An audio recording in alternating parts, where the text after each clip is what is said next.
The helicopter touched down in a cloud of Afghan dust, and Gunnery Sergeant Alair Massadeh stepped onto the landing zone at Forward Operating Base Kogyani, knowing she would be hated within the hour. 12 years in Marine Corps had taught her to read a base temperature before anyone spoke a word, and this one ran cold. The eyes tracking her from the guard post held the particular contempt reserved for outsiders, the kind that said you do not belong here, and we will make sure you know it. She adjusted the strap of her pack and walked toward the command post with the measured pace of someone who had learned that arriving too eager invited predators. Before we continue, drop a comment and let us know what state you're watching from.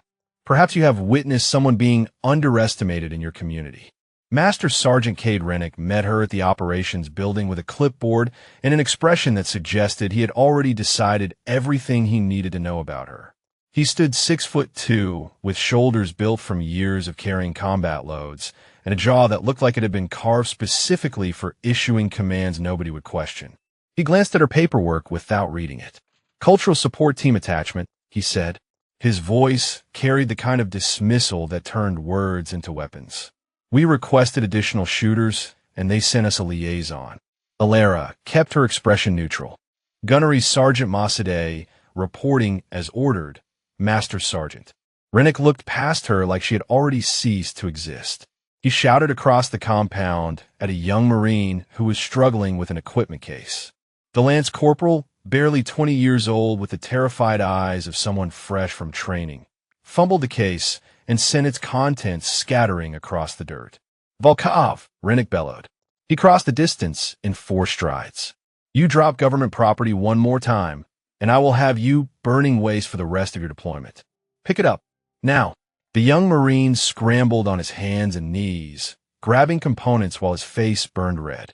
Other Marines watched from doorways and vehicle bays, none moving to help. That was how it worked. You did not intervene when Rennick chose a target. Alara set down her pack. She walked to where a battery pack had rolled beneath a generator, retrieved it, and handed it to Volkov without a word. Their eyes met briefly. She gave him the smallest nod, the kind that said you are not alone in this, even if it feels that way, and returned to her pack before Rennick finished his inspection of the scattered equipment. Rennick noticed. His eyes narrowed, but he said nothing about it. Instead, he pointed toward a row of plywood structures at the far edge of the compound. "Your quarters are in Building 7. Supply runs happen at 0600. You either make yourself useful or you stay out of the way. We clear?" "Clear, Master Sergeant." She gathered her gear and walked toward Building 7. The structure sat closest to the burn pit and the latrine, positioned where the smell would be worst and the generator noise loudest. A message delivered without words. She had received similar messages before, in other places, from other men who believed they already knew everything about her. The quarters held 4 bunks, but only one showed signs of occupation. A female staff sergeant looked up from a worn paperback as Alara entered. She had intelligent eyes, dark skin, and the cautious posture of someone who had learned to measure every interaction at this FOB. "Let me guess," the staff sergeant said. "Rennick gave you the welcome speech about making yourself useful." Word for word. The woman set down her book. "Staff Sergeant Yolanda Preacher. I have been here 3 months. Still waiting to be considered useful by his definition." Alara took the bunk farthest from the door, a position that offered sight lines to both the entrance and the single window. Old habits. She began unpacking her gear with methodical precision. Preacher watched her. "That is not how admin personnel arrange their kit," she observed. Alara paused for half a second, then continued. "Spent some time at different postings. You pick things up." Through the thin walls, they could hear Rennick still addressing Marines in the compound, his voice carrying that particular tone of authority that came from never being challenged. Preacher returned to her book, but her eyes stayed on Alara, cataloging details, asking questions she was too smart to voice out loud. That night, Alara walked the perimeter of the FOB. She told the guards she needed to learn the layout. What she actually needed was to understand sight lines, dead zones, and the rhythm of how this base breathed after dark. She noted the sniper position on the east tower, the gap in coverage near the vehicle bay, and the way sound carried differently across the compound, depending on wind direction. She passed a group of Marines cleaning weapons outside their quarters. Their conversation stopped when she approached and resumed when she passed. One of them muttered something about support personnel that drew quiet laughter from the others. Near the command post, she paused. Through the window, she could see Rennick studying a map with Captain Brennan, the FOB commander. Rennick pointed at something and Brennan nodded. Whatever they were planning, it involved the routes heading east toward the mountain passes. Alara returned to Building 7. Preacher was asleep, her breathing steady and deep. Alara sat on her bunk in the darkness and disassembled her rifle by feel alone, her fingers moving with a speed and precision that had nothing to do with cultural liaison training. She reassembled it in under a minute, checked the action 3 times, and placed it within arm's reach of her pillow. Outside, boots crunched on gravel.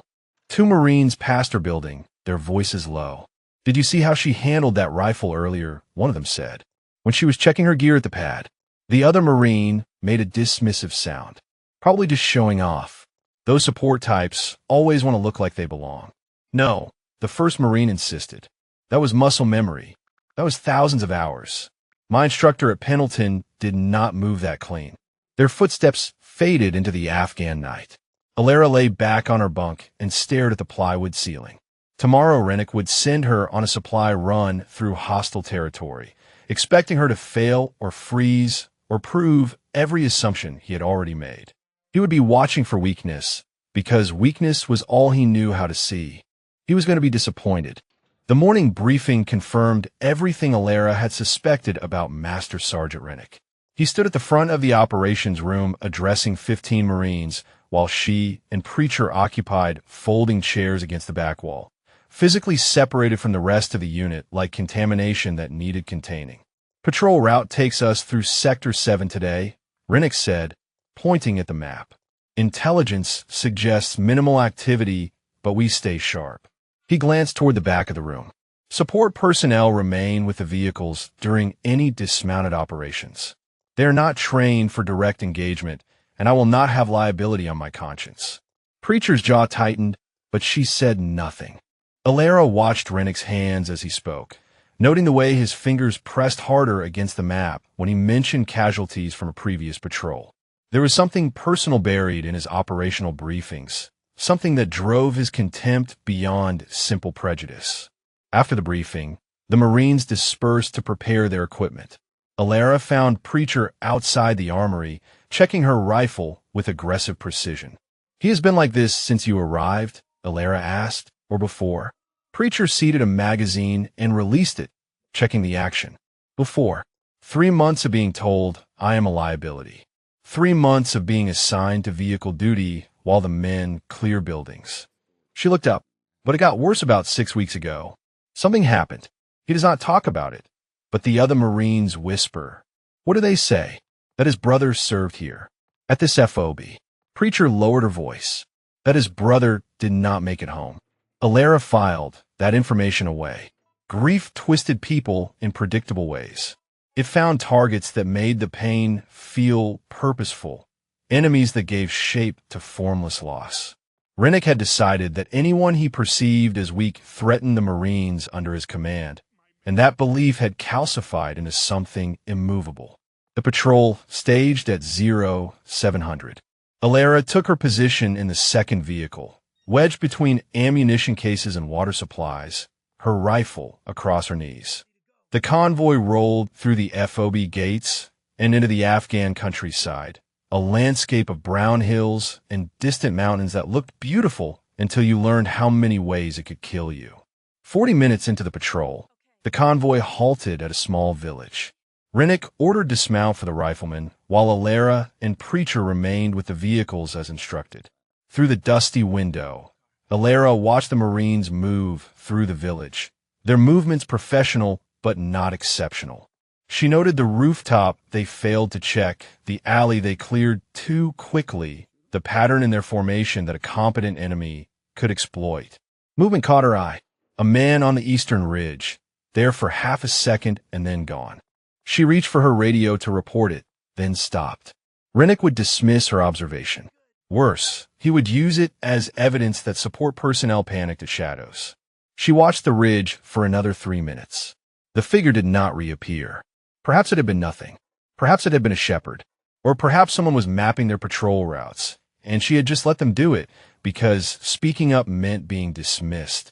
The convoy returned to FOB Kogyani without incident. Alara spent the afternoon in the motor pool, helping with vehicle maintenance, a task that kept her hands busy while her mind worked through tactical problems that were not hers to solve. Lance Corporal Volkov found her there, approaching with the nervous energy of someone working up courage. "Gunnery Sergeant," he said. He glanced around to make sure no one was watching. "I wanted to thank you for yesterday with the equipment." Alara wiped grease from her hands. "You would have managed fine without help." "No," Volkov said. "I would not have, and nobody else would have helped." He hesitated. "Rennick, he is hard on everyone, but he is harder on some. I have seen how he treats you and Staff Sergeant Preacher. It is not right." Alara studied the young Marine. 19, maybe 20 years old, still carrying the openness that combat would eventually close. He reminded her of someone she had known years ago, another young Marine who had believed in fairness until the world taught him otherwise. "Keep your head down and do your job well," she told him. "The rest works itself out eventually." "Does it?" She did not answer because the honest answer was not always, and sometimes the people who deserve recognition never receive it, and sometimes the wrong people take credit, and sometimes you spend years being invisible because visible meant dead. That night Alara dreamed of Marja. The dream was always the same: darkness and gunfire and the weight of a wounded Marine across her shoulders. 7 of them had not made it out. She had carried 3 others to safety one at a time, while enemy rounds snapped past her head, and still 7 had died because she could not move fast enough, could not be in enough places at once, could not stop the ambush that should never have happened. She woke gasping, her hand reaching for a rifle that was exactly where she had left it. The plywood walls of Building 7 materialized around her. Afghanistan, not Marja. 2 years later, different FOB, same war. Preacher was watching her from the other bunk. "Bad dream," Alara said. Her voice came out steadier than she felt. "Must have been." Preacher did not look away. "You were speaking, giving commands. Coordinates." "Alara, that is not admin terminology." The silence stretched between them. Alara could lie. She had been lying for 2 years, wearing a cover identity like a second skin, pretending to be someone smaller than she was because smaller meant safe. "I have been in difficult situations before," she said finally. "You learn things." Preacher sat up slowly. In the dim light filtering through the window, her eyes moved to Alara's arm where the sleeve had ridden up during sleep. Scars there, pale lines against brown skin, the kind that came from shrapnel and field surgery.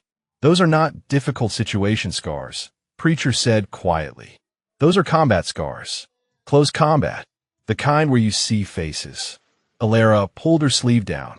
"We should get some sleep. Morning comes early." Preacher lay back on her bunk, but her eyes stayed open, staring at the ceiling, processing information that did not fit the story she had been told. Alara knew that look. It was the look of someone who had just realized they were sharing quarters with a question mark. The alarm came at 0400. Not the morning wake-up call, but the urgent 3-tone burst that meant all hands to the operations center immediately. Alara and Preacher arrived to find Captain Brennan standing before a hastily assembled group of Marines, his face grave in the fluorescent lighting. Rennick stood beside him looking like a man who had just received news he did not want. "Intelligence update," Brennan announced. "Satellite imagery and local sources confirm a significant enemy force has massed along our primary supply route. Estimates suggest 40 to 60 fighters with heavy weapons capability." The room went still. Those numbers meant a coordinated ambush, professional and planned, the kind that turned supply convoys into kill boxes. "Tomorrow's resupply run just became a combat operation," Brennan continued. "We move at 0600 with full tactical posture." Rennick's eyes found Alara across the room. In his expression, she saw challenge and dismissal and something else, something that looked almost like anticipation. He wanted her to fail. He wanted proof that his beliefs about support personnel were correct.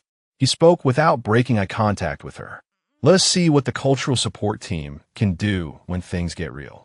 Alara prepared for the patrol in the gray light before dawn, her movements automatic and precise. She checked her rifle 3 times, verified her magazine count, inspected her plate carrier for proper fit, and arranged her kit so that every item could be reached without looking. The Marines around her went through similar routines, but slower, less systematic, the difference between training and instinct. Rennick appeared at her vehicle as she finished. He looked at her gear, and something flickered across his face, recognition of competence that he quickly buried. "You ride in the 3rd vehicle," he said. "Tail position. If contact happens, you stay with the truck and provide rear security. Do not advance. Do not engage unless directly threatened. Understood?" Tail position was the most exposed spot in a convoy ambush. The kill zone always started at the rear, where vehicles could not accelerate forward to escape. Rennick knew this. He was either testing her or hoping she would become a casualty that proved his point. "Understood, Master Sergeant." The convoy rolled out at 0600 sharp. For vehicles carrying 18 Marines, plus Alara and Preacher, moving through terrain that funneled them into predictable routes between rocky hills. Perfect ambush country. Alara watched the ridgelines through her window, reading the landscape the way others read words on a page. 40 minutes into the movement, she saw it. A glint on the eastern slope, there and gone. Then another on the western ridge. Coordinated positioning. Someone was tracking them. She keyed her radio. Tail gunner to lead. Possible observation posts on both ridges. Eastern slope, 200 meters from the rock formation. Western ridge, near the dead tree. Recommend we alter route. Static. Then Rennick's voice, dismissive and cold. Tail gunner, maintain radio discipline. We are not changing route based on shadows. Alara bit back her response. Beside her, Preacher had gone tense, her eyes now scanning the same ridgelines. "You see something?" Preacher asked quietly. 2 spotters minimum. Professional positioning. They have been tracking us since the last checkpoint. Should we say something else? Alara shook her head. He will not listen. Just be ready. The convoy continued forward into the narrowing valley. Alara shifted her rifle to a ready position, her thumb resting near the safety. The other Marines in her vehicle noticed and exchanged glances. 3 minutes later, the first RPG streaked down from the western ridge. The explosion hit the lead vehicle's engine block, stopping the convoy dead. Automatic weapons fire erupted from both ridges, rounds pinging off armor and shattering windows.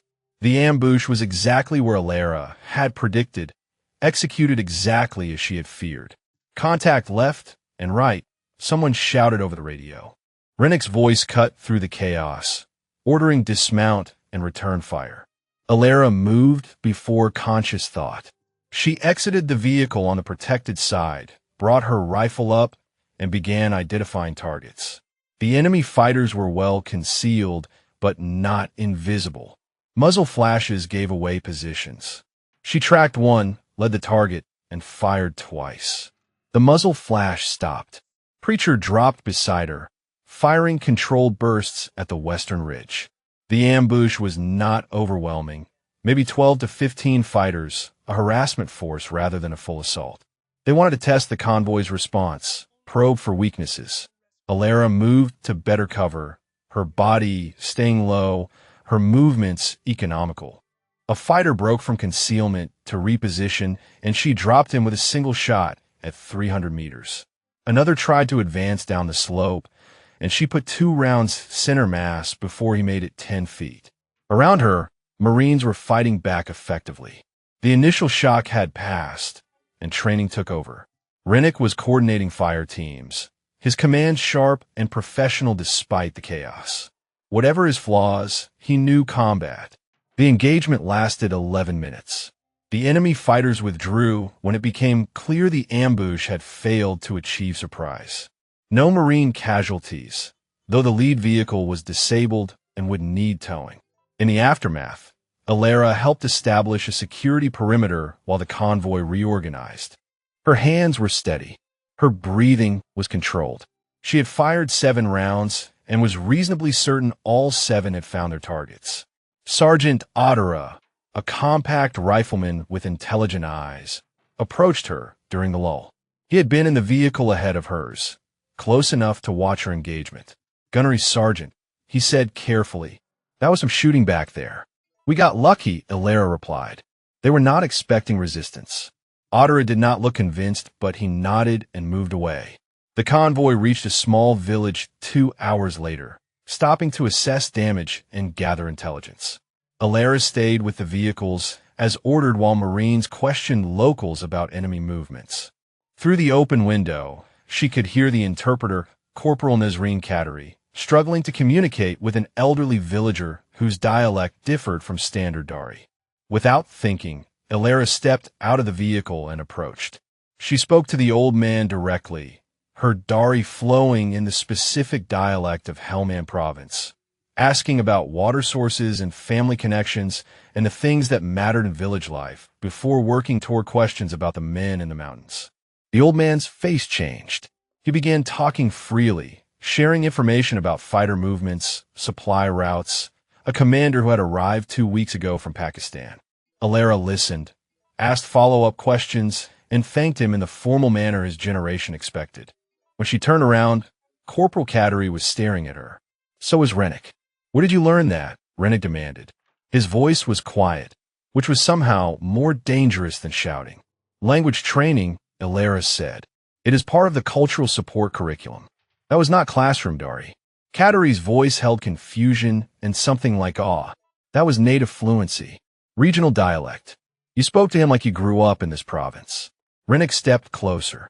His eyes were drilling into her now, trying to see past the surface. "What else did they teach you in cultural support, Gunnery Sergeant?" Ilera met his gaze without flinching. "Whatever was necessary, Master Sergeant."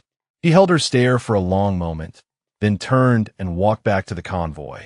But she could see the questions multiplying behind his eyes, the certainty of his assumptions beginning to crack. That night, back at FOB Kogyani, Ilera heard voices outside Building 7. 2 Marines talking in low tones, unaware she was listening through the thin walls. "I am telling you," one of them said. "I served with a guy at Camp Pendleton who talked about this female operator. A ghost. Someone who did not officially exist." "Those are just stories," the other Marine replied. "Legends. Like the one about the sniper they called Iron Wolf. Supposedly took out an entire enemy command element single-handed. My buddy swore it was real. Said she was killed 2 years ago on some classified operation. Even if she was real, she is dead now. What does it matter?" Their footsteps faded into the darkness. Ilera sat motionless on her bunk, her heart beating steady and slow, the name she had not heard spoken aloud in 2 years echoing in the silence. Iron Wolf. Some ghosts were harder to bury than others. The morning briefing carried a different weight than before. Yesterday's ambush had changed the atmosphere at FOB Kogyani, replacing complacency with the sharp awareness that came from being reminded the enemy was real and close and hunting. Captain Brennan stood before the assembled Marines with new intelligence spread across the tactical display. "The fighters who hit us yesterday were a screening element," he said. "Main force is estimated at 60 plus, dug into positions along the Kajaki corridor. Command wants us to push a resupply convoy through tomorrow to the outpost at Firebase Phoenix." Ilera studied the map from her position at the back of the room. The route threaded through a valley she recognized, terrain features burned into her memory from satellite imagery she had memorized 2 years ago. Her stomach tightened.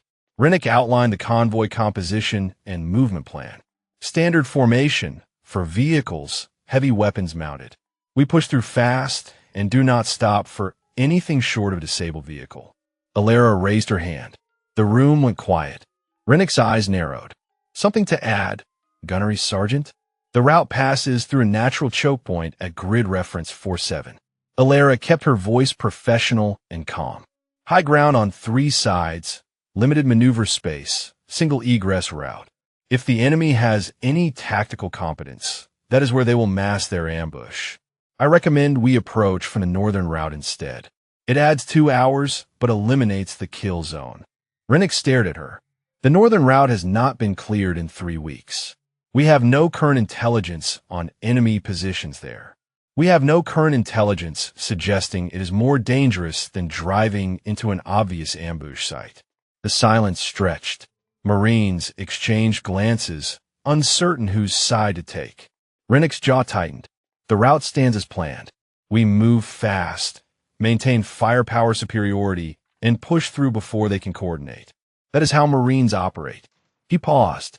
Unless the cultural support team has taken over tactical planning while I was not informed. Scattered laughter from Marines. Alara said nothing. She had made her point. Pushing further would only entrench his position. Brennan dismissed the briefing, but caught Alara's eye as she moved toward the door. Gunnery Sergeant. A word. She followed him to his office, a plywood box barely large enough for a desk and 2 chairs. Brennan closed the door and studied her with the evaluating gaze of a commander who had learned to read people under pressure. That was a solid tactical assessment, he said.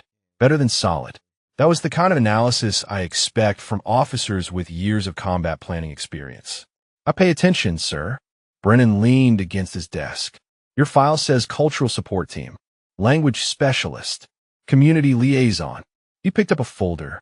But I've been doing this job long enough to know when a file does not match the person standing in front of me. Alara kept her expression neutral. I'm not sure what you mean, Captain. Yesterday, you engaged enemy fighters with accuracy rates that would qualify you for Scout Sniper School. Today, you identified tactical vulnerabilities in terrain you supposedly have never seen before. And Corporal Cattery tells me you speak Dari like you were born in Helmand Province. He set the folder down. Who are you really, Gunnery Sergeant Mossadegh? I'm exactly who my orders say I am, sir. Brennan held her gaze for a long moment. Then he nodded slowly. Get some rest. Tomorrow is going to be difficult. She left his office knowing that her cover was developing cracks. Too many eyes watching now. Too many questions accumulating. The ghost she had been for 2 years was becoming visible whether she wanted it or not. That evening, Preacher found her behind the motor pool, cleaning her rifle in the fading light. You know, Preacher said, settling onto an ammunition crate beside her. There are stories Marines tell each other. Legends about operators who do not officially exist. Alara continued her cleaning, her hands steady. What kind of stories? Preacher pulled out a cigarette and lit it. About a female Marine who went through training no woman was supposed to complete. Scout Sniper School. Then something even more classified. Preacher exhaled smoke into the cooling air. They called her Iron Wolf. Alara's hands did not pause. Sounds like a recruiting myth. Maybe. Preacher watched her carefully. The story goes she was part of some special operations unit. Did things that never made official reports. Took out a Taliban commander in Pakistan that nobody could get close to. Saved an entire platoon during an ambush by calling in danger close air support on her own position. And what happened to her? Preacher was quiet for a moment. Story says she died 2 years ago. Some classified operation that went wrong. They never recovered a body, but she was listed as killed in action. Alara finished reassembling her rifle and worked the action twice. If she is dead, why are Marines still telling stories about her? Because some people are too stubborn to stay dead. Preacher ground out her cigarette. And because the women coming up after her need to know that someone broke through the walls, even if she did not survive it. The weight of those words settled over Alara like a physical thing. She had not thought about what her supposed death meant to others. She had only thought about survival, about the mission, about the necessity of disappearing to protect operations and sources and the lives that depended on enemies believing she no longer existed. That night, she sat alone in the operations center, studying intelligence reports while the FOB slept. Something in the pattern of enemy movements bothered her. The positions they were taking, the timing of their reinforcements, the specific terrain they were fortifying. She pulled up archived imagery and compared it to current positions. The correlation made her blood run cold. The enemy was not just preparing an ambush. They were recreating the exact tactical setup that had been used 2 years ago in Operation Crimson Dawn. The same terrain, the same approach vectors. The same kill zone where 7 Marines had died under her command. Someone knew. Someone remembered. And they were waiting. Alara stared at the map, her hands flat on the table, her breathing carefully controlled. Tomorrow's convoy would pass through the exact location where she had watched friends die, where she had carried bodies through gunfire, where she had earned a call sign by doing things that still woke her screaming in the night. The mountains on the screen looked peaceful in the satellite imagery, but she knew what waited there. She knew what those valleys could become when the shooting started. The last time she had been there, 7 Marines came home in boxes. This time would be different. It had to be. The convoy rolled out at 0530 under a sky just beginning to lighten. Alara sat in the tail vehicle again, watching the mountains grow larger through the dusty windshield. Every ridge and valley matched the topography burned into her nightmares. She had walked this ground before, 2 years ago, in a life that officially no longer existed. Preacher rode beside her, checking her weapon for the 3rd time. "You're quiet this morning. Just focused." The convoy threaded through the foothills, climbing toward the pass that connected their sector to Firebase Phoenix. Radio chatter was minimal, professional, the clipped communications of Marines who understood that today could turn violent without warning. Alara watched the terrain scroll past. There, the boulder formation where Corporal Reyes had taken cover. There, the dry stream bed where she had dragged Sergeant Okonkwo to safety. There, the ridge where the enemy machine gun had pinned them for 40 minutes while she crawled through open ground to flank it. Ghosts everywhere. Some landscapes never let you forget. The valley narrowed ahead, high walls rising on both sides. The choke point she had warned about in the briefing. Alara keyed her radio. Tailgunner to lead. Approaching the kill zone. Recommend increased speed and spacing. Rennick's voice came back hard. Maintain current formation. We do not panic based on speculation. 30 seconds later, the first RPG streaked down from the eastern ridge. The explosion caught the second vehicle, flipping it onto its side in a bloom of fire and dust. Automatic weapons fire erupted from 3 positions simultaneously, rounds hammering into the convoy from elevated angles. This was not harassment. This was a coordinated assault designed to destroy them. Alara was moving before the echoes faded. She exited the vehicle low, using the engine block for cover, her rifle already tracking targets. The enemy had learned from yesterday. They were dug in deeper, firing from fortified positions, using the terrain exactly as she had feared. A fragment of memory surfaced unbidden. The same sounds, the same angles. Corporal Hassan screaming as shrapnel tore through his leg. The weight of bodies she could not save. She pushed the memory down and focused on the present. Lance Corporal Volkov had frozen beside the disabled vehicle, exposed to fire from the western ridge. A fighter was drawing a bead on him, the barrel of an AK tracking toward his unprotected back. Alara did not think. She moved. She covered 20 meters of open ground in a sprint that left no time for fear, grabbed Volkov by his vest, and threw them both behind a rock outcropping as rounds sparked off the stone where he had been standing. The fighter who had targeted him jerked backward as Alara's return fire found him. "Stay down," she told Volkov. "Do not move until I tell you." His eyes were wide with shock, but he nodded. She moved again, repositioning to a spot where she could see both ridges. The Marines were fighting back now, the initial chaos resolving into organized resistance, but they were pinned. The enemy held the high ground and knew it. Alara steadied her breathing. She found the enemy machine gun position, calculated windage and elevation, and fired 3 times. The gun went silent. From the corner of her eye, she saw a combat cameraman, a specialist attached to document operations, raising his camera toward her. She shifted position immediately, keeping her face turned away, letting the movement look tactical rather than evasive. Another memory fragment. The helicopter coming in hot, rotors screaming, bodies lined up for extraction. 7 bags. 7 names she would carry forever. Focus. Present. Now. She identified the enemy commander by the way others oriented toward him, a man on the eastern ridge directing fire with hand signals. 800 meters. Difficult shot with a standard rifle. Not impossible. She found a stable position, controlled her breathing, and squeezed the trigger. The commander dropped. Within seconds, the enemy fire became disorganized. Without leadership, fighters began withdrawing rather than pressing the attack. The ambush collapsed in on itself, surviving enemies melting back into the mountains. The engagement lasted 14 minutes. When silence finally settled over the valley, Alara allowed herself to breathe. Casualties were lighter than they should have been. The overturned vehicle had protected its occupants. One Marine had taken shrapnel to the shoulder, serious but survivable. Know this, the warning she had given, even ignored, had made the convoy approach with enough caution to survive the initial moments. Rennick moved through the aftermath, coordinating medevac and security. His eyes found Alara across the wreckage and held. She saw the questions there, the disbelief, the walls of certainty beginning to crumble. He said nothing. There was nothing to say that would fit his understanding of the world. Later, as they waited for helicopter extraction, Preacher approached Alara with a strange expression.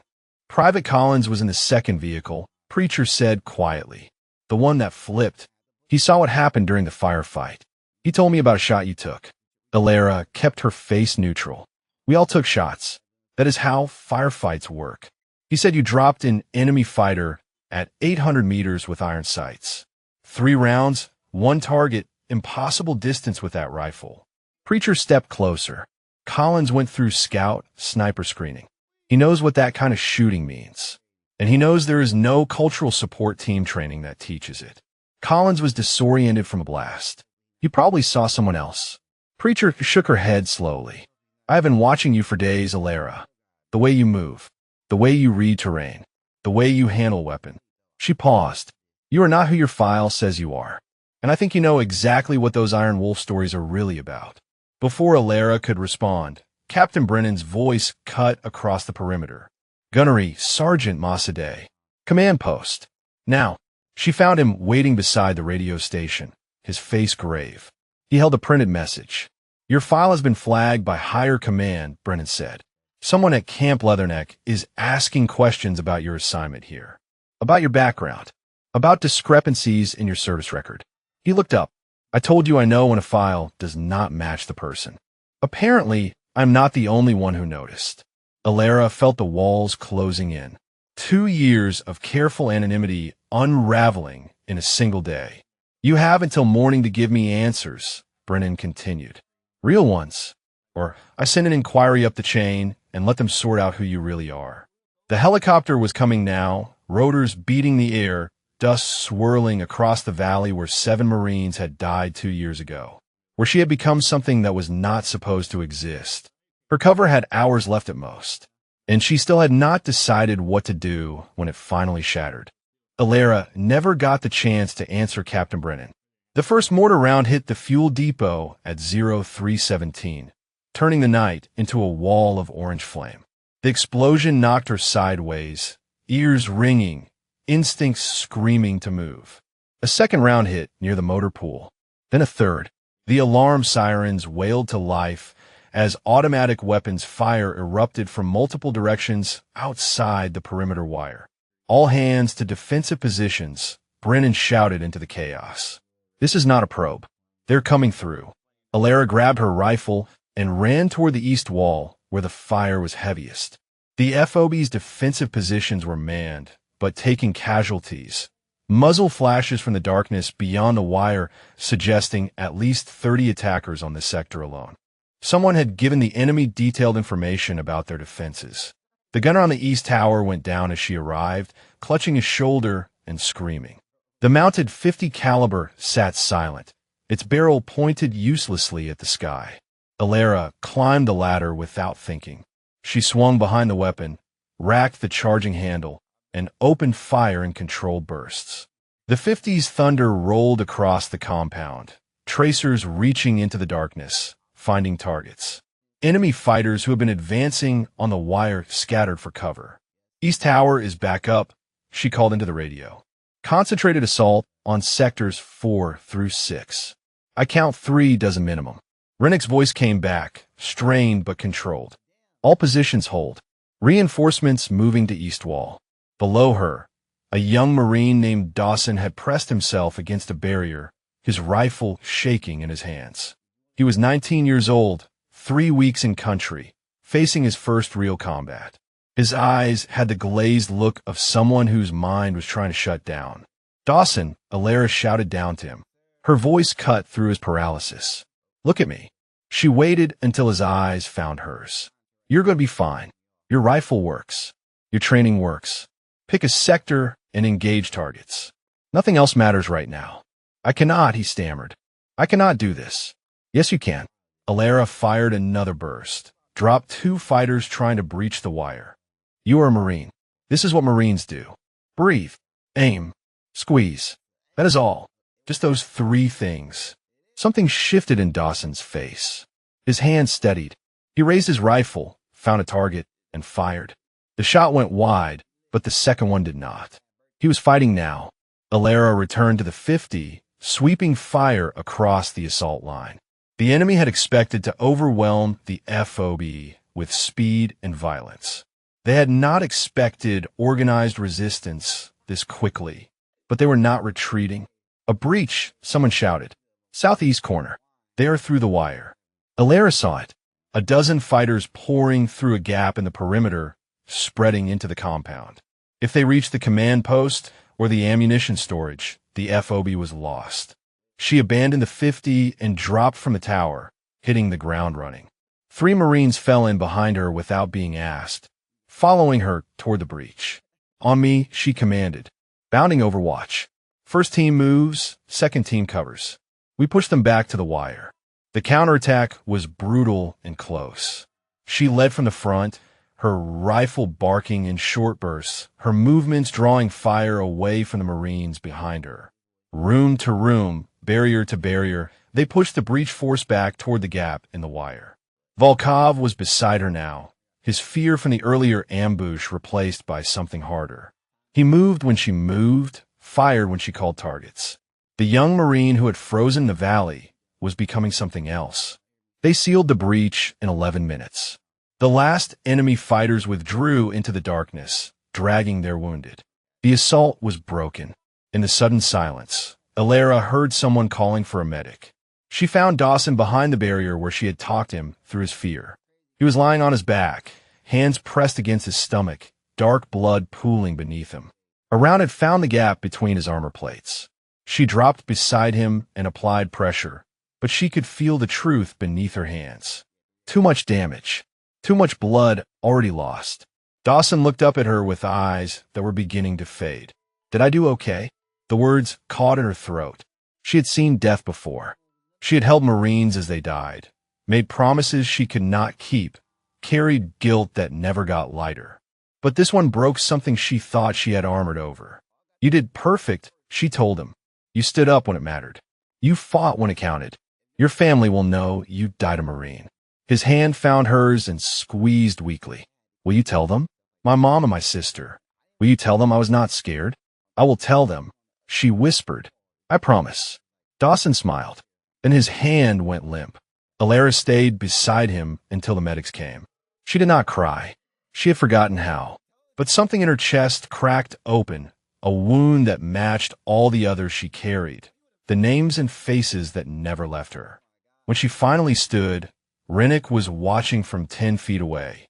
His expression held none of the contempt she had come to expect. Instead, there was something else. Recognition. The look of a man who had just watched someone reveal exactly who they were. He said nothing. Neither did she. Some things did not need words. The FOB spent the next hours counting costs and reinforcing defenses. 7 wounded, 2 seriously. 1 dead. Private First Class Dawson, age 19, 3 weeks in country. A boy who had learned to be brave in the last minutes of his life. Alara sat alone behind the motor pool as dawn broke, staring at nothing.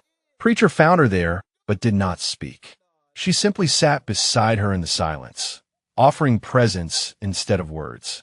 The radio squawked in the distance. Someone was coming. Captain Brennan approached them an hour later.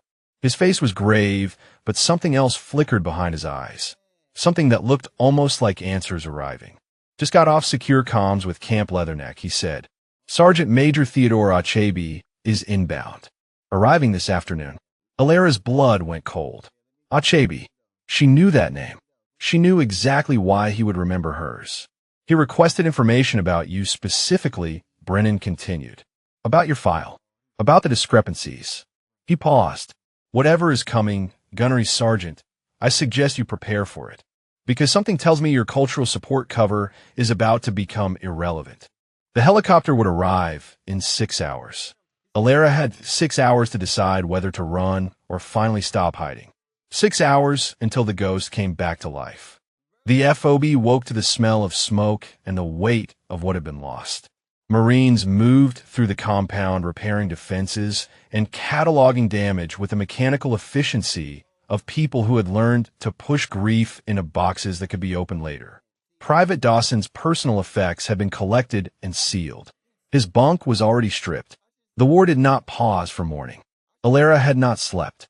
Every time she closed her eyes, she saw Dawson's face, heard his voice asking if he had done okay. Another name for the list she carried. Another promise she would have to keep. Rennick found her at the morning formation. Gunnery Sergeant Masade, he called out, his voice carrying across the assembled Marines. Step forward. She did, keeping her expression neutral as she faced him. Last night you abandoned your assigned position on the East Tower. You led an unauthorized counterattack without orders. You took command of Marines who were not under your authority. His voice hardened. Private Dawson died in that breach. A breach you chose to assault without waiting for proper reinforcement. The accusation hung in the air. Marines shifted uncomfortably, uncertain where this was going. Alera kept her voice level. The breach was expanding. Every second we waited meant more fighters inside the wire. I made a tactical decision based on the situation. You made a decision that was not yours to make. Rennick stepped closer. Support personnel do not lead combat operations. Support personnel do not abandon defensive positions. Support personnel follow orders and stay out of the way. With respect, Master Sergeant, if I had stayed on that tower, the breach would have overwhelmed the southeast sector. More Marines would have died. Rennick's face reddened. You do not get to decide who lives and who dies. That is not your call. It was last night. The words landed like a slap. Rennick's hands clenched at his sides. Preacher stepped forward from the formation. Her voice cut through the tension like a blade. Master Sergeant, she said, I was on the east wall. I saw what happened. She looked around at the assembled Marines. Gunnery Sergeant Masade took over the 50 cal after Corporal Peters went down. She broke the assault on our sector. Then she led 4 Marines to seal a breach that would have cost us the FOB. She paused, letting the words settle. Private Dawson died fighting. He died because he stood up when it mattered instead of freezing like he did in the valley. And the only reason he found that courage was because she talked him through his fear. Preacher turned back to Rennick. I do not know who she really is, but know what I saw. And what I saw was a Marine saving lives. The silence stretched. Then Volkov stepped forward. She saved my life in the valley, he said. His voice was quiet but steady. When I froze, she pulled me to cover and dropped the fighter who was about to kill me. He looked at Rennick. I would not be standing here if not for her. Other Marines shifted, exchanging glances. The formation was fracturing along lines of loyalty and observation. Rennick looked like a man watching foundations crack beneath his feet. He opened his mouth to respond, but Captain Brennan's voice cut him off. That is enough. Brennan strode into the formation, his expression brooking no argument. We have more pressing concerns than assigning blame for a battle we won. He gestured for the senior personnel to follow him toward the command post. Inside, a map had been covered with new markers showing enemy positions and movement patterns. Intelligence analysis of last night's attack, Brennan said. The enemy knew our defensive layout. Guard rotations. Weak points in the wire. He looked around the room. Someone gave them detailed information about this FOB. Eyes turned toward Alera. The outsider. The unknown. The woman whose file did not match who she was. She felt the suspicion gathering like storm clouds. If I was feeding information to the enemy, Alara said calmly. Why would I fight to defend this position? Why would I seal the breach instead of letting them through? Brennan held up a hand. We have a prisoner. One of the fighters captured during the breach. He has been resistant to interrogation. Alara understood immediately. You want me to try? The prisoner was held in a reinforced storage container near the motor pool. He was young, maybe 22, with the hard eyes of someone who had been fighting since childhood. He spat at the feet of the Marines guarding him. Alara entered alone. She sat across from him and began speaking in Pashto, not Dari. A different dialect, a different tribal affiliation. She spoke of his family's region, the specific valleys where his accent said he had grown up. She spoke of the commander she had dropped at 800 meters, described him in detail. The prisoner's face changed. Fear replaced defiance. Within 20 minutes, she had extracted the intelligence chain. A local informant in the village they had visited. Payments routed through Pakistan. No connection to anyone inside the FOB. She delivered the information to Brennan with professional detachment. The suspicion evaporated, but the questions did not. Rennick found her alone outside the command post an hour later. The afternoon sun cast long shadows across the compound, and for once his face held no hostility, only exhaustion. My brother served here, he said quietly. 18 months ago, he was killed in an attack on this FOB. An attack that should have been stopped. Alara said nothing. She waited. The investigation said there was a weak link in the defense. Someone who froze. Someone who did not do their job. Rennick's voice cracked almost imperceptibly. I've spent every day since then making sure that no one under my command becomes that weak link. Making sure no one else dies because someone was not ready. You think women are the weak link. I think anyone I cannot trust is a risk I cannot take. He looked at her directly. But you are not what I thought you were. I do not know what you are, but you're not weak. It was not an apology. It was not acceptance, but it was something. Alara could have pressed, could have thrown his prejudice back in his face. Instead, she saw the grief beneath the armor, the brother he could not save, the guilt that drove his cruelty. We all carry ghosts, she said. The trick is not letting them turn us into something we cannot live with. Rennick held her gaze for a long moment. Then he nodded once and walked away. The helicopter appeared on the horizon at 14:30 hours. Alara watched it approach, her heart beating steady despite what was coming. Sergeant Major Theodore Achebe. She had not seen him in 2 years. Not since Operation Crimson Dawn. Not since he had been one of the Marines she carried out of that valley. The helicopter touched down and a tall figure emerged, moving with the deliberate authority of someone who had spent 3 decades earning respect. Achebe crossed the compound, shaking hands with Brennan, exchanging words with Rennick. Then his eyes found Alara. He went still. Recognition flickered across his face, followed by something that looked almost like wonder.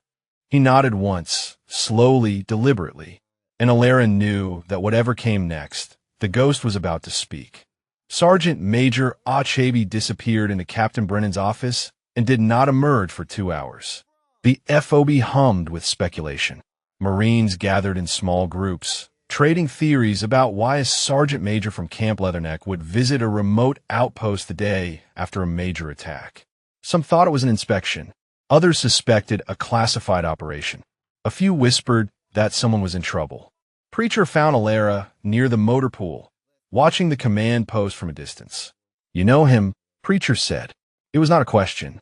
The way he looked at you when he landed. That was recognition. Alara did not answer. Who are you really? Preacher's voice was quiet, insistent. I have watched you fight. I have seen what you can do. And now a sergeant major flies in from Leatherneck and looks at you like he has seen a ghost. Maybe he has. Before Preacher could respond, a runner approached. Gunnery Sergeant Masadeh. Sergeant Major Achebe requests your presence in the briefing room. Alone, Alara straightened her uniform and walked toward the command post. Every step felt like walking toward a door she had kept locked for 2 years. Whatever waited on the other side, there would be no going back. The briefing room was empty except for Achebe. He stood by the window, hands clasped behind his back, watching the mountains that had taken so much from both of them. Close the door, he said without turning. She did. The silence stretched for a long moment. Then Achebe turned to face her. His eyes held the weight of memory. "The last time I saw you," he said slowly, "you were carrying Sergeant Okonkwo across 400 meters of open ground while enemy rounds kicked up dirt at your feet. I took 3 bullets that day. You took 2, and then you went back for others." Alara kept her voice steady. "That was a long time ago. 2 years." Achebe stepped closer. 2 years since Operation Crimson Dawn. 2 years since you saved my life and 11 others. 2 years since they told the world you were dead. The official report served its purpose. Its purpose? Achebe let out a breath that was almost a laugh. Its purpose was to protect you. To protect the operations that depended on our enemies believing Iron Wolf no longer existed. He shook his head. "But here you are, alive, operating under a cover identity at a FOB in the same province where you supposedly died. Why?" Alara met his gaze. "Because I could not stay dead while Marines were dying." The words hung between them. Achebe studied her face, reading the truth there. "You found a way back in," he said. "New identity, new assignment, cultural support team." He almost smiled. "You are the worst cultural support specialist I have ever heard of." The cover worked until it did not. Achebe moved to the table where a classified folder sat unopened. "The attacks on this FOB. The ambush on your convoy. The coordinated assault last night. They are all connected. A new commander has consolidated enemy forces in this region. He has been targeting American positions with intelligence and tactical precision we have not seen in years." Alara felt the pieces clicking together. Someone trained him. Someone taught him everything we know about counterinsurgency. Achebe opened the folder and spread photographs across the table. "His name is Masoud Karimi, former Afghan National Army. Defected 18 months ago." He paused. "He was trained by American Special Operations Forces. By MARSOC specifically." Alara looked at the photographs. The face was unfamiliar, but the tactics were not. The ambush patterns, the assault coordination, the intelligence gathering. All of it bore the fingerprints of American doctrine turned against its creators. "You need someone who can match him," she said. "I need Iron Wolf." Achebe's voice was firm. "We have a window. 72 hours before he relocates. A small team, surgical insertion, eliminate the command structure. The kind of operation you built your legend on, and you want me to lead it. There is no one else. The operators available do not know this terrain like you do. They do not speak the language. They do not have your experience against this specific type of target." Achebe leaned forward. "But Iron Wolf cannot lead this mission from behind a cover identity. These Marines need to know who they are following." The weight of the decision pressed down on her. 2 years of hiding. 2 years of being no one. 2 years of carrying her legend like a secret that could never be spoken. "If I reveal myself, that protection is gone.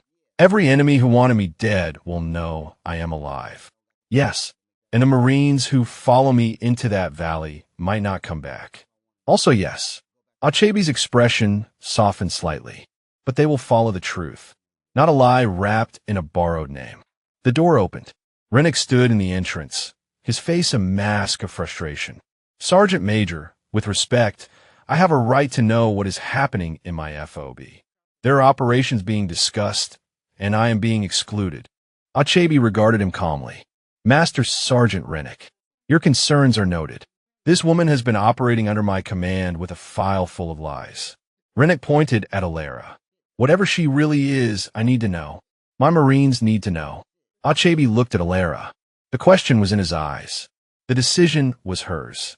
She thought of Dawson dying in her arms, of Volkov standing up in formation to defend her, of Preacher challenging Rennick when silence would have been easier, of all the Marines who had fought beside her without knowing who they were fighting with.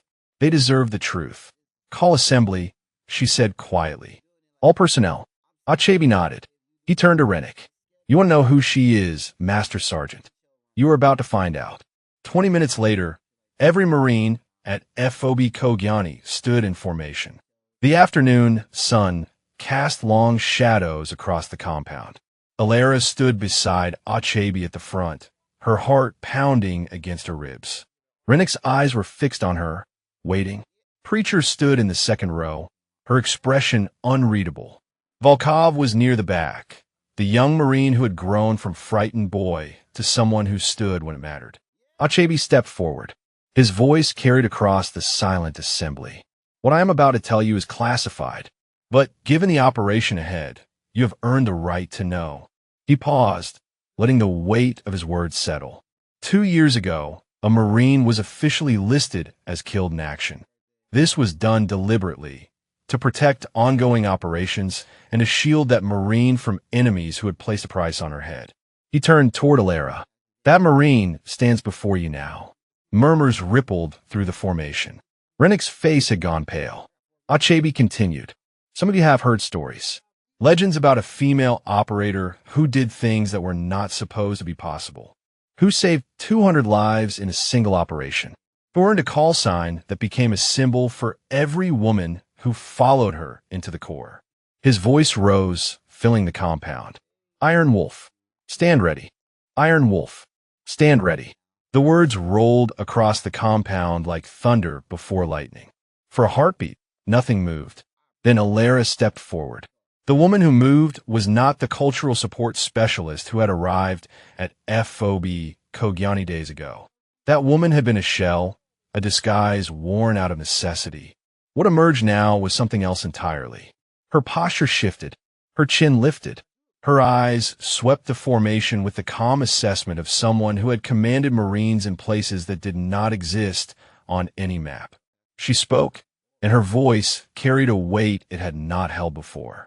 My name is Gunnery Sergeant Alara Mossadegh. Call sign Iron Wolf.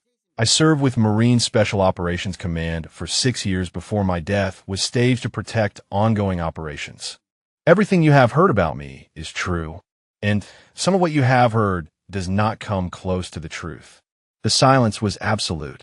Marines stared at her like she had materialized from legend into flesh. Volkov's face held pure awe, the expression of someone watching a myth step off the page. His mouth moved, but no sound came out. Preacher stood rigid in formation, her eyes glistening. Vindication burned there, and something deeper. Pride. She had defended a woman she did not truly know, and that woman had turned out to be more than anyone imagined. Rennick looked like a man whose world had cracked open.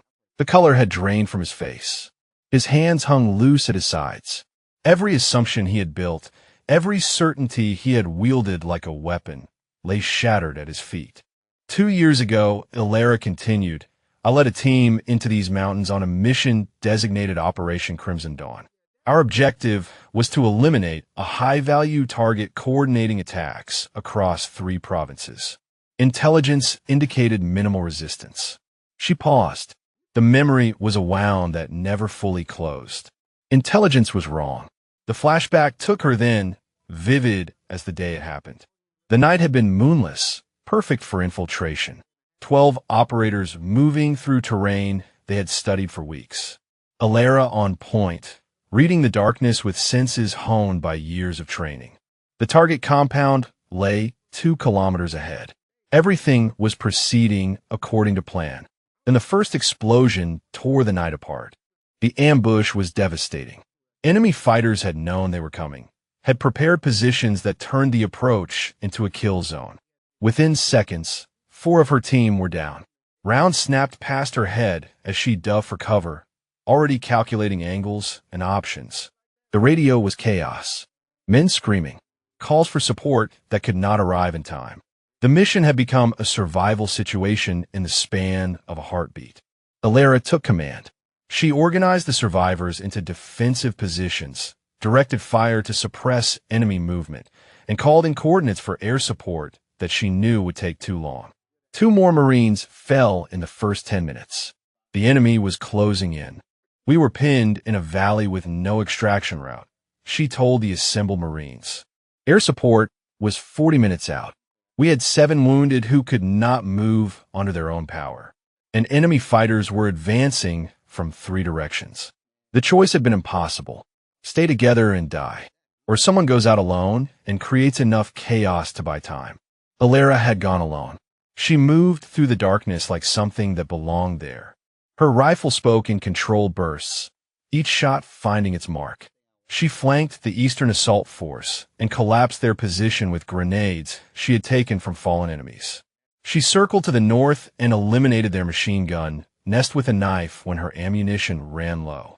For 90 minutes, she became the thing they whispered about, the wolf in the darkness, the ghost that killed without being seen. I drew their attention away from the wounded, she said. I made them hunt me instead of finishing the assault on our position. By the time air support arrived, I had reduced their effective fighting force by half. But the cost? The cost was 7 names she would carry forever. We extracted 200 Marines that night from positions that would have been overrun without the time I bought. She swallowed hard. But 7 of my team did not make it home. 7 Marines died because intelligence failed, and I could not be everywhere at once. The flashback released her. She stood again in the FOB compound, surrounded by living faces instead of ghosts. I was awarded the Navy Cross in a classified ceremony. Then I was officially killed to protect the sources and methods that had been compromised. For 2 years, Iron Wolf has been dead. She looked across the formation. Until now, Achebe stepped forward.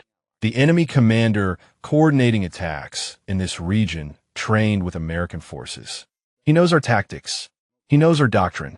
He has been using that knowledge to kill Marines with precision we have not seen in years.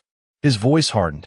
In 72 hours, he will relocate to a position we cannot reach.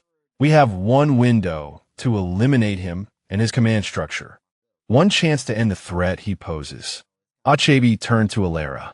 Iron Wolf will lead this mission. Those who follow her will be volunteers only. Because the operation we are planning makes Crimson Dawn look simple. The words settled over the formation like a weight. Alara looked at the faces before her. Young Marines, experienced operators, men and women who had fought beside her without knowing who she was. They had seen her bleed. They had watched her lead. They had heard her legend, and now they saw the truth. I will not lie to you, she said. This mission is dangerous. Some of us may not come back, but the Marines at Firebase Phoenix and every other outpost in this region are counting on us to remove a threat that will otherwise continue killing Americans for years. She straightened to her full height. The uncertain liaison was gone forever. In her place stood Iron Wolf. I need volunteers. I need Marines willing to follow me into those mountains knowing what we face. She paused. But I promise you this. I will bring back everyone I can. And those we lose will not be forgotten. The silence held for 3 seconds. Then Volkov stepped forward. I volunteer. Preacher moved a heartbeat later. Count me in. One by one, Marines stepped forward. Sergeant Ottera, Corporal Cattery, others whose names she was still learning. They stepped toward her, toward the mission, toward whatever waited in those mountains. Rennick stood frozen as his Marines moved past him. Then something shifted in his face. The walls he had built crumbled completely. He stepped forward. If my Marines are going, he said quietly, then I'm going with them. Alara met his eyes. She saw the journey there. From contempt to confusion to something that looked almost like respect. She nodded once. The team was assembled. The mission was set. In 48 hours, they would fly into mountains that had nearly killed her once before. This time, she would not be alone. This time, they would know exactly who was leading them into the darkness. The formation dispersed slowly, Marines drifting away in small groups, conversations hushed and reverent. The world had shifted beneath their feet, and they were still finding their balance. Alara remained at the front of the compound, watching them go. The weight of revelation sat heavy on her shoulders. 2 years of silence, broken. 2 years of hiding, ended. Iron Wolf walked in daylight again. Achebe stood beside her. You did the right thing. Ask me again after the mission. He nodded and moved toward the command post to coordinate logistics. Alara stayed where she was, letting the afternoon sun warm skin that felt cold despite the heat. The memories of Crimson Dawn still lingered. Not just the combat, but what came after. The extraction helicopter had arrived at dawn, rotors beating the air into submission. She had carried Sergeant Achebe to the bird herself, his blood soaking through her uniform. And she had gone back. 3 more trips across open ground, each one slower than the last, her own wounds screaming with every step. When the last survivor was loaded, she had collapsed against the helicopter's frame and looked back at the valley. 7 body bags lay in a row, waiting for transport. 7 Marines who had trusted her to bring them home. The flight to Kandahar was a blur of blood loss and morphine. She woke 3 days later to find a colonel standing beside her bed. Operation Crimson Dawn has been classified at the highest levels, he had said. The intelligence failure that led to the ambush traces back to a compromised source. That source is still active, still feeding information to enemy networks. She had understood immediately. If the enemy knew Iron Wolf survived, they would know their source was compromised. They would disappear, and the chance to identify and eliminate the leak would vanish. So she had died, officially, permanently, completely, a star on a wall at Langley, a classified citation she could never display, a legend that grew in whispers while she became no one. For 2 years, she had watched from the shadows as other Marines fought and died in wars she could not join, until the weight of that silence became heavier than the risk of resurrection. She had found a way back in, new identity, new assignment, and now, standing in this FOB compound, she was herself again. The cost of that choice remained to be seen.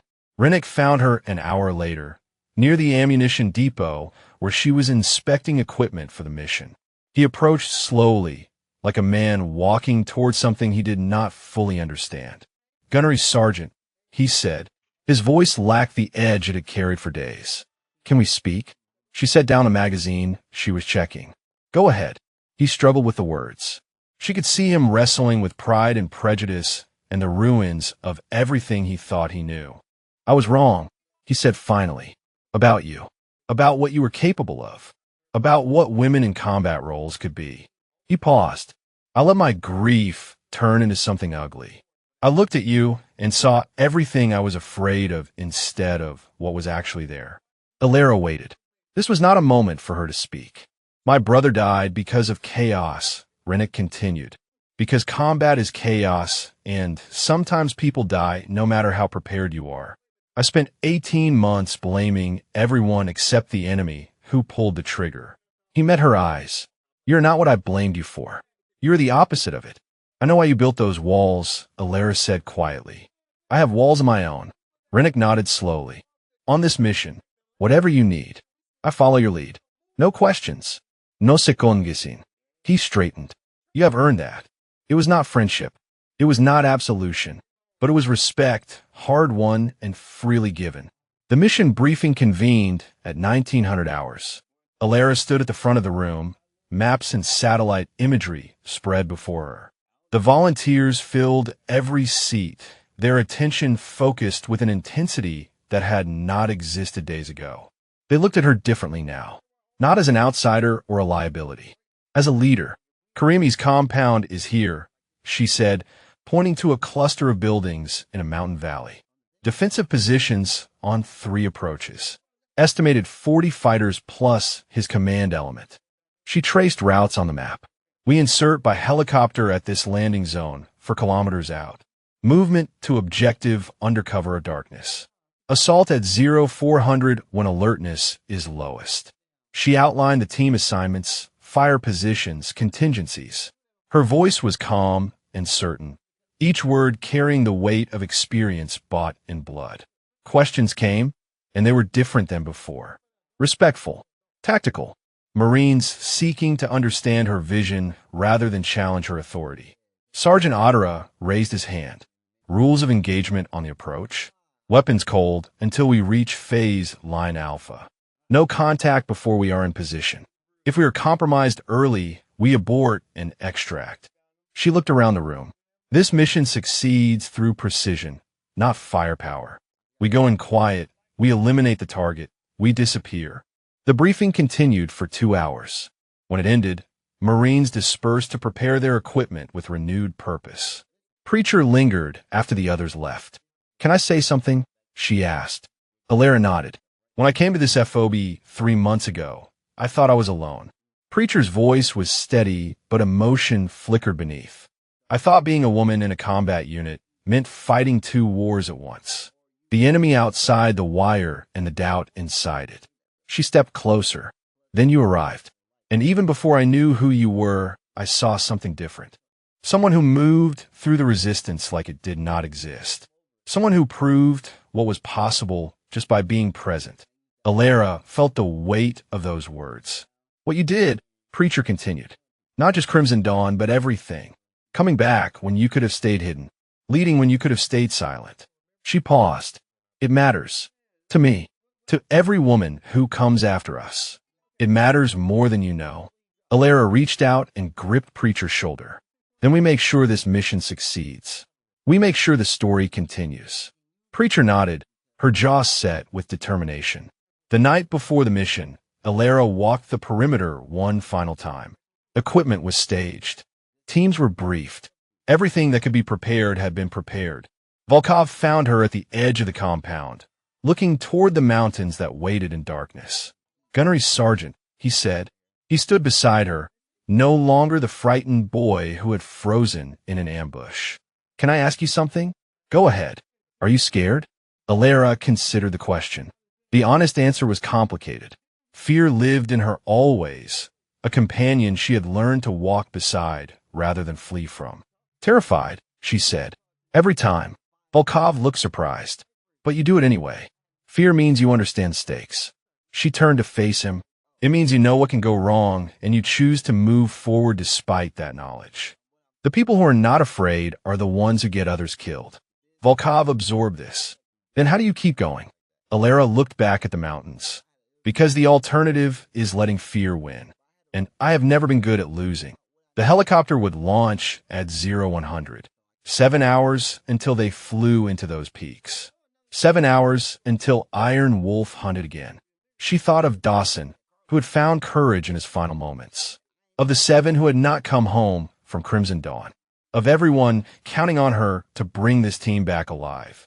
Tomorrow, they would fly into mountains that had nearly killed her once. This time, she would bring everyone home. Or die trying. The helicopters lifted off at 0100, rotors cutting through darkness as they climbed toward the mountain passes.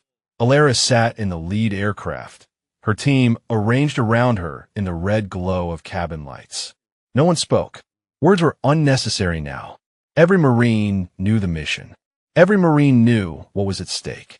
She studied their faces in the dim light. Preacher checking her rifle one final time. Volkov breathing slowly, controlling the fear she had taught him to carry. Rennick watching the mountains approach with the steady gaze of a man who had found his footing again. Sergeant Ottera, Corporal Cattery, others who had stepped forward when she asked for volunteers.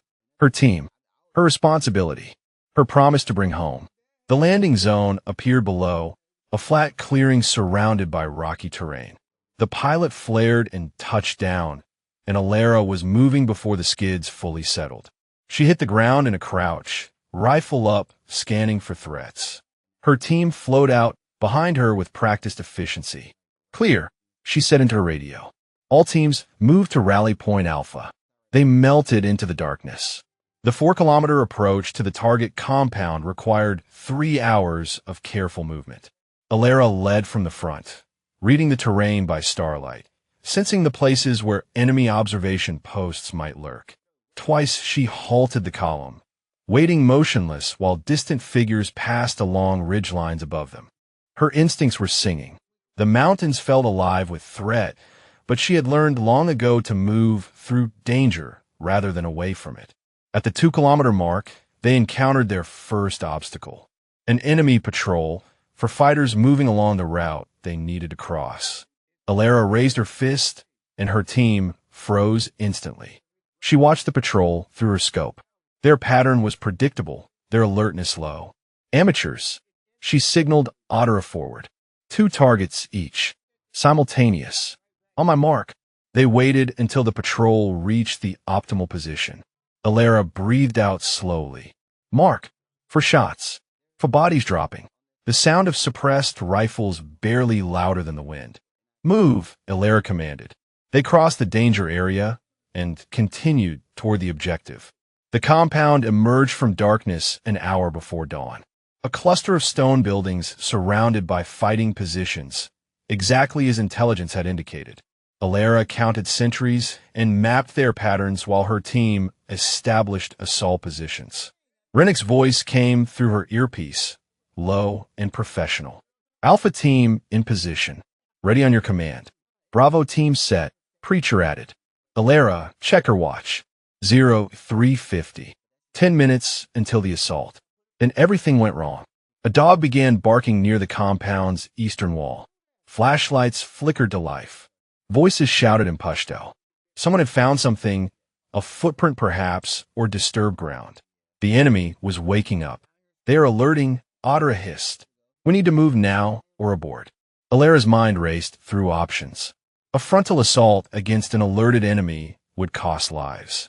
Withdrawal meant Karimi would relocate and disappear. Neither choice was acceptable. Then she saw it. A drainage culvert running beneath the compound's northern wall. Large enough for one person, leading directly into the interior. New plan, she said into her radio. Alpha and Bravo teams maintain positions. Suppressive fire on my signal. I'm going through the culvert. Rennick's voice came back immediately. That is suicide. You will be alone inside with 40 fighters. Not for long. When I reach the command building, I will mark the target. You assault through the confusion. She paused. Trust me. The silence stretched for 3 heartbeats. Then Rennick spoke again. We trust you. Go. Alara moved. She crossed the open ground in a low sprint, reaching the culvert entrance as shouts continued inside the compound. The tunnel was tight and dark, filled with cold water that soaked through her uniform. She pulled herself forward on elbows and knees, her rifle dragging behind her. The culvert opened into a courtyard. She emerged silently, dripping, and pressed against a wall. Fighters were running toward the eastern perimeter, responding to the alert. None looked toward the shadows where she waited. She moved through the compound like a ghost. Every corner cleared, every threat assessed. The training that had made her Iron Wolf taking over completely. The command building was a 2-story structure at the compound center. Light flickered in an upper window. Karimi. Alara keyed her radio. Target building marked. Assault in 30 seconds. She breached the door as the first shots erupted outside. Her team was moving, drawing attention, creating chaos. Inside, she climbed stairs with her rifle raised, clearing rooms, dropping fighters who emerged from doorways. Karimi was in the upper room, reaching for a weapon when she entered. He froze when he saw her face. Iron Wolf, he said in English. The disbelief in his voice was almost satisfying. You are dead. Rumors of my death, she replied, and fired twice. The compound fell in 11 minutes. Alara's teams swept through with precision, eliminating resistance, securing prisoners, gathering intelligence. By the time the sun crested the mountains, the objective was secured. But extraction would not be clean. Enemy reinforcements were approaching from the south. The helicopters were 20 minutes out. They would have to fight their way to the landing zone. Alara organized the withdrawal. Fire teams leapfrogging toward the extraction point, wounded carried by those who could still run. She positioned herself at the rear, covering the retreat with controlled bursts that dropped pursuers before they could close the distance. Rennick appeared beside her, firing at movement on their flank. You should be with the main element. Last one out, she said. That is how I lead. He nodded and kept firing. The helicopters arrived in a storm of rotor wash and suppressive fire from door gunners. Marines piled aboard while Alara held the perimeter, her rifle barking until the magazine ran dry. She loaded her last one and kept shooting. Gunnery Sergeant, the pilot shouted. We are leaving. She sprinted for the bird, bullets kicking dirt at her heels, and threw herself through the door as it lifted off. Hands grabbed her, pulled her inside, and then they were climbing away from the mountains and the enemy and the compound that would never threaten another Marine. She lay on the helicopter floor, breathing hard, and counted heads. Every face she had brought into those mountains was present, wounded but alive. Every single one. The return to FOB Kogyani was triumphant, but Alara did not celebrate. She moved through her team, checking wounds, speaking quiet words, making sure each Marine knew they had performed beyond expectation. Only when the last one had been seen did she allow herself to sit. Preacher found her outside the aid station as the sun climbed higher. "You did it," Preacher said. "You brought everyone home. We did it." Alara looked at her friend. "I could not have done it without you. Without any of them." Preacher sat beside her. "Whatever comes next, I want you to know. This changed things. For all of us." Achebe approached before Alara could respond. His expression was unreadable. "I just received orders from Leatherneck," he said. "Your cover is being restored. Officially, Iron Wolf remains dead. But Command wants you back in the field, leading teams like this one." He paused. "You have a choice. Return to the shadows and continue the work, or step into the light permanently and accept whatever comes with that." Alara looked at the FOB around her, at Marines who had followed her into darkness and emerged transformed, at Preacher and Volkov and even Rennick, who had become something different through knowing her. The choice was not as simple as it seemed, but she knew what she wanted. She had always known. The morning after the mission, FOB Kogyani felt like a different place. The tension that had gripped the compound for weeks had lifted, replaced by something lighter. Marines moved with renewed purpose, their conversations carrying the easy confidence of people who had faced the worst and survived.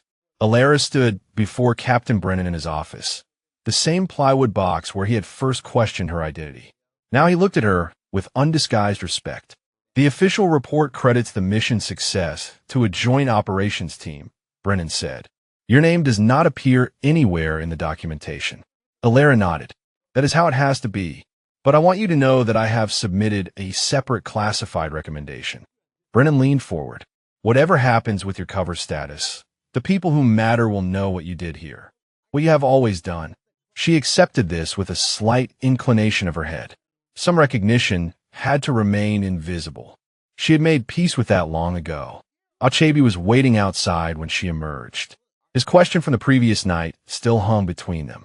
"I have made my decision," she said. He waited. "I will return to operations, but not from the shadows." She looked across the compound at Marines who had bled beside her. "I spent 2 years being no one, watching others fight while I pretended to be dead."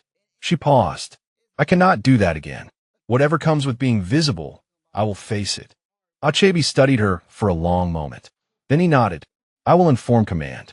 There will be consequences. Enemies who thought you were dead will know otherwise. Let them come." Her voice was steady. "I am done hiding from ghosts." The debrief assembled the full team one final time. Alara stood at the front, but this time she was not giving orders. She was saying goodbye. "What you accomplished in those mountains will never be publicly recognized," she told them. "There will be no medals you can display, no stories you can tell outside these walls. But I need you to know that it mattered. Every decision you made, every risk you took, every moment you trusted me to lead you. It mattered." She looked at each face in turn. Volkov stood near the back, but he was not hiding anymore. The frightened boy who had frozen in an ambush had become someone else entirely. When her eyes met his, he straightened with quiet pride. "Corporal Volkov," she said. "Step forward." He did, uncertain what was coming. "When I arrived at this FOB, you were the first person to show me kindness. You thanked me for something small when everyone else looked away." She reached out and gripped his shoulder. "You have become a Marine that others will follow. Do not forget that." Volkov's eyes glistened, but he held her gaze. "I will not forget anything you taught me, Gunnery Sergeant." She turned to Preacher next. Her friend stood with arms crossed, emotion barely contained beneath a professional exterior. "Staff Sergeant Preacher, you defended me before you knew who I was. You stood up when silence would have been easier."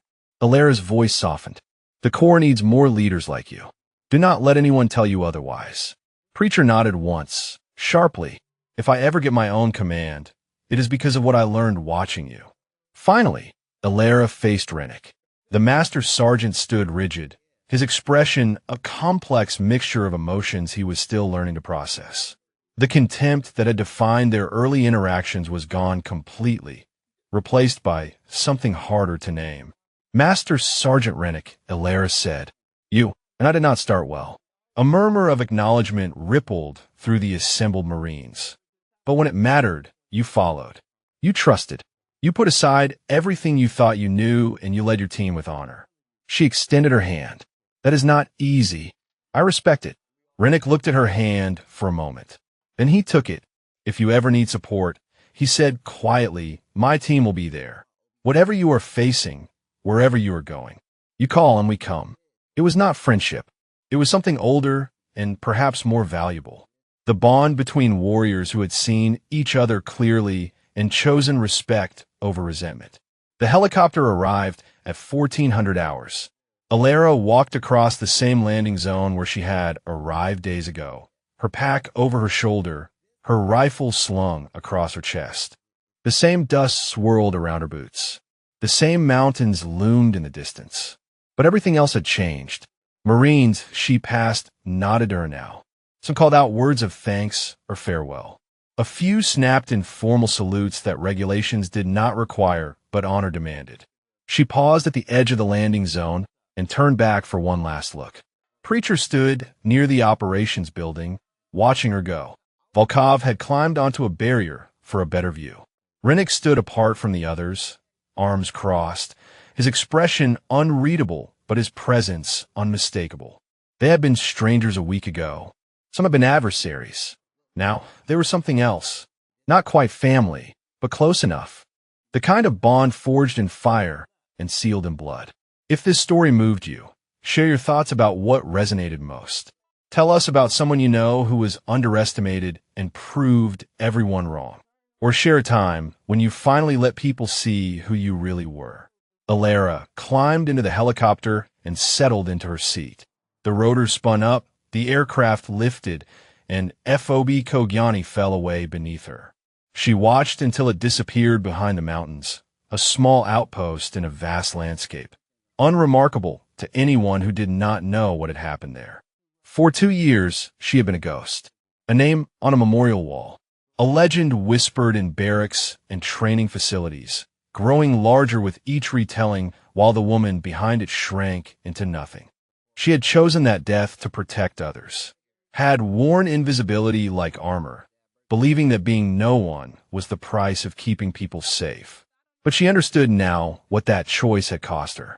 Not just identity, but connection, purpose, the simple truth of being seen by others and seeing them in return. Iron Wolf had been a weapon. Elara Mossadegh was something more.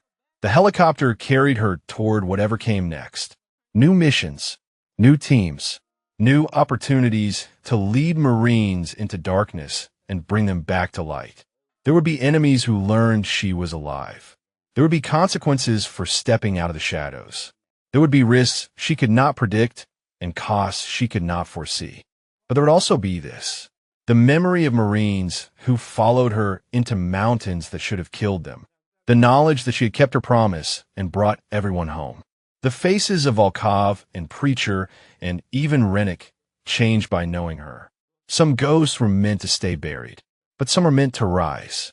The mountains fell away behind her, and Elara Mossadegh flew toward the sun, no longer hiding, no longer invisible, no longer anyone, but exactly who she had always been. Iron Wolf, alive, ready,